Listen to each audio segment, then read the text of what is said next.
दोस्तों सावन का महीना चल रहा है और ऐसे में अगर भगवान भोलेनाथ के दर्शन हो जाएं तो बड़े सौभाग्य की बात है। और इसी कड़ी में हम आपके लिए आज रामेश्वरम यात्रा का टूर प्लान लेकर आए हैं। दोस्तों रामेश्वरम मंदिर तमिलनाडु राज्य के रामनाथपुर जिले में स्थित है और हिंदुओं का एक प्रमुख तीर्थ स्थान है जिसे 4 धामों में से एक धाम भी माना जाता है। इस मंदिर में स्थापित शिवलिंग 12 ज्योतिर्लिंगों में से एक है। जिस प्रकार उत्तर भारत में काशी का महत्व है, ठीक उसी प्रकार दक्षिण भारत में रामेश्वरम का महत्व है। रामेश्वरम हिंद महासागर और बंगाल की खाड़ी से चारों ओर घिरा हुआ एक द्वीप है। तो अगर आप भी रामेश्वरम की यात्रा करना चाहते हैं तो ये वीडियो आपके बहुत ज़्यादा काम आने वाली है, क्योंकि इस वीडियो के ज़रिए हम आपको रामेश्वरम यात्रा से जुड़ी सभी जानकारियां देने वाले हैं। जैसे आपको रामेश्वरम कब जाना चाहिए, कैसे जाना चाहिए, बस, ट्रेन या फ्लाइट का क्या खर्चा होगा, रहने और खाने का कितना खर्चा होगा, साथ ही साथ कौन कौन से मंदिरों के दर्शन आपको यहाँ पे करने हैं और दर्शन करने में आपका सबसे सस्ता तरीका क्या होगा, और साथ ही साथ यहाँ दर्शन में आपका कुल बजट कितना होगा। साथ ही साथ दोस्तों वीडियो में आगे बढ़ने से पहले आपसे रिक्वेस्ट है कि अगर आप चैनल पर नए हैं तो प्लीज़ चैनल को सब्सक्राइब कर लीजिए और वीडियो को लाइक और शेयर करना भी बिल्कुल मत भूलिएगा। चलिए सबसे पहले बात करते हैं कि आप रामेश्वरम पहुंचेंगे कैसे। दोस्तों रामेश्वरम पहुंचने के लिए आपके पास तीनों ऑप्शन अवेलेबल हैं, बाई बस, बाई फ्लाइट और बाई ट्रेन। अगर आप नॉर्थ इंडिया से आ रहे हैं जैसे यूपी, बिहार, एमपी, उत्तराखंड, हिमाचल आदि इन जगहों से, तो आपको बस का ऑप्शन ना के बराबर मिलेगा, यानी नॉर्थ इंडिया से आपके पास फ्लाइट और ट्रेन दो ही ऑप्शन मिलेंगे। वहीं पे अगर आप साउथ इंडिया से आ रहे हैं रामेश्वरम जैसे केरला, कर्नाटका इन जगहों से, तो आपको बस का ऑप्शन भी मिल जाएगा। चलिए सबसे पहले बात करते हैं बाई ट्रेन, यानी अगर आप ट्रेन के जरिए रामेश्वरम आना चाहते हैं तो आप कैसे आएंगे। दोस्तों रामेश्वरम तक पहुंचने के लिए यहाँ का निकटतम रेलवे स्टेशन रामेश्वरम का ही है, लेकिन इसकी कनेक्टिविटी बहुत अच्छी नहीं है। इसके अलावा यहाँ का जो दूसरा निकटतम रेलवे स्टेशन है वो है मदुरई का, और मदुरई से रामेश्वरम की दूरी है 165 किलोमीटर। और मदुरई पहुँचने के बाद आपको मदुरई के बस स्टैंड से तमिलनाडु गवर्नमेंट की बसेस मिल जाएंगी, जिनका किराया 200 रुपये लगेगा और आप 3 घंटे में मदुरई से रामेश्वरम पहुँच जाएंगे।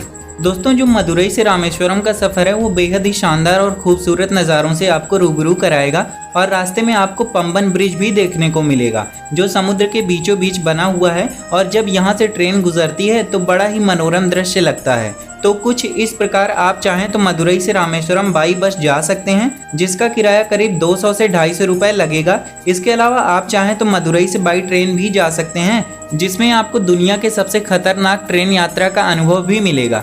चलिए अब बात करते हैं कि अगर आप फ्लाइट के जरिए रामेश्वरम पहुंचना चाहते हैं तो कैसे पहुंचेंगे। दोस्तों रामेश्वरम का निकटतम एयरपोर्ट यानी हवाई अड्डा यहाँ का जो नियरेस्ट है वो मदुरई में है, और यहाँ से रामेश्वरम की दूरी 170 किलोमीटर है।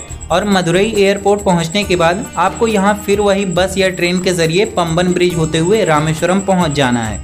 दोस्तों अब रामेश्वरम आप पहुँच चुके होंगे, और पहुँचने के बाद आपको सबसे पहले होटल रूम या गेस्ट हाउस देखना पड़ेगा जहाँ पे आप ठहर सकें, स्टे कर सकें। दोस्तों यहाँ पे ठहरने के लिए आपके पास 3 ऑप्शन है, धर्मशाला का, लॉज का और प्राइवेट होटल्स का। पहले बात करते हैं धर्मशाला की। तो दोस्तों रामेश्वरम में आपको मंदिर के इर्द गिर्द 1 किलोमीटर या 2 किलोमीटर के अंदर ही बहुत सारी धर्मशालाएं मिल जाएंगी, जिनका किराया 200 से 250 रुपये प्रति बेड रहता है, और आप एक बेड बुक कर सकते हैं 200 से 250 रुपये देकर, और ये सबसे सस्ता ऑप्शन है।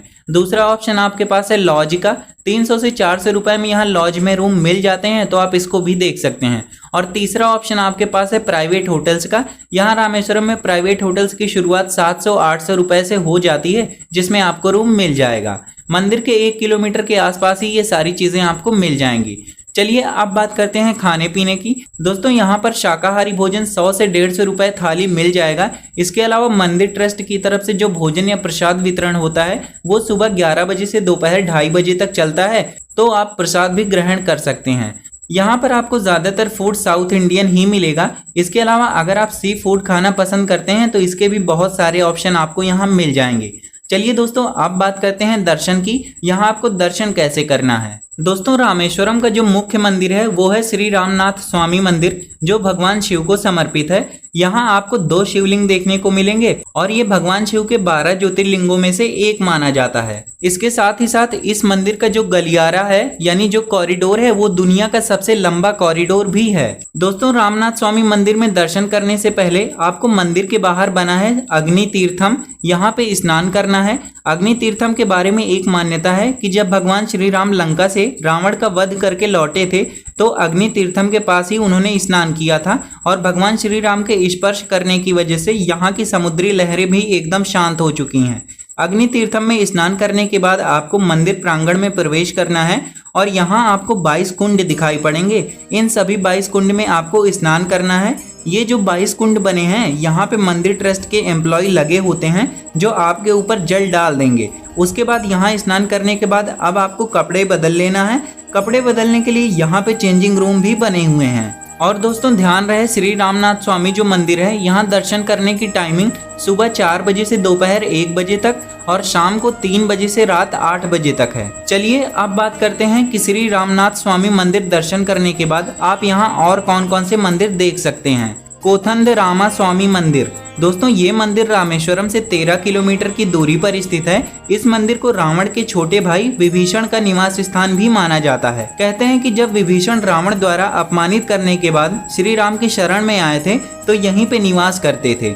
इस मंदिर की मुख्य मूर्ति राम को धनुष के आकार में चित्रित किया गया है और इस मंदिर में आप सुबह 6:30 बजे से दोपहर 2 बजे तक और शाम को 5:30 से रात 8:30 बजे तक दर्शन कर सकते हैं। पंचमुखी हनुमान मंदिर।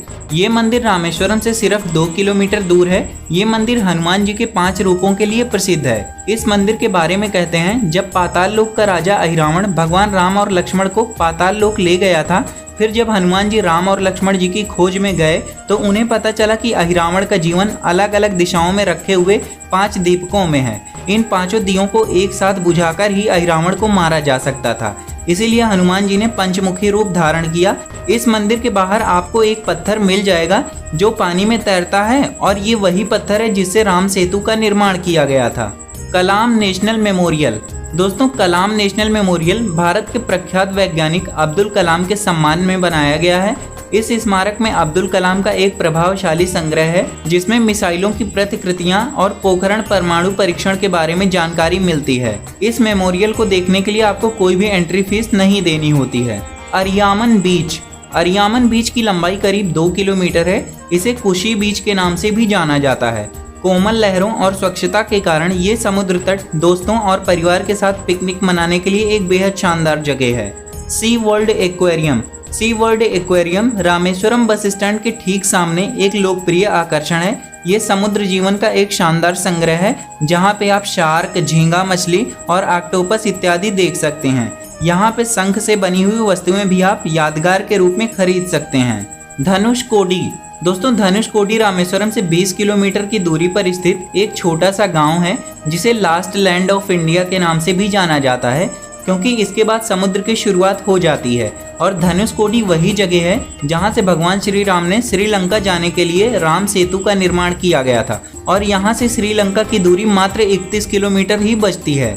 ये जगह बहुत ही खूबसूरत है। यहाँ पे एक तरफ आपको बंगाल की खाड़ी देखने को मिलेगी, वहीं दूसरी तरफ आपको अरब सागर देखने को मिलेगा। तो दोस्तों यही थी कुछ प्रसिद्ध जगहें रामेश्वरम में घूमने के लिए।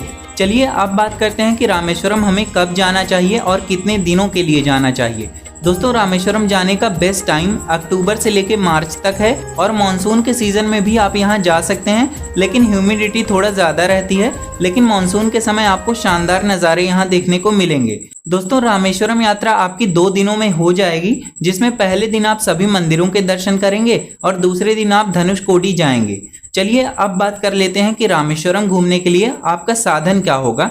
दोस्तों रामेश्वरम घूमने के लिए आप एक ऑटो बुक कर लीजिए जो आपको 800 से 1000 रुपए में सभी जगहों पर घुमा देगा।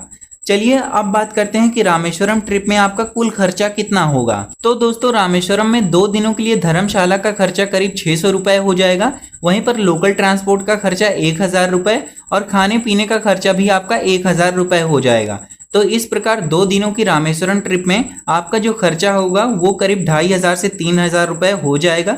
लेकिन दोस्तों ध्यान रहे इसमें हमने किसी भी तरह की ट्रेन टिकट या फ्लाइट टिकट को शामिल नहीं किया है। तो दोस्तों यही थी रामेश्वरम ट्रिप के बारे में कंप्लीट इन्फॉर्मेशन। अगर आपको वीडियो पसंद आई है तो प्लीज़ वीडियो को लाइक कर दीजिए, साथ ही साथ चैनल को भी सब्सक्राइब कर लीजिए क्योंकि हम आपके लिए ट्रैवलिंग से रिलेटेड ऐसी ही वीडियोस लाते रहते हैं।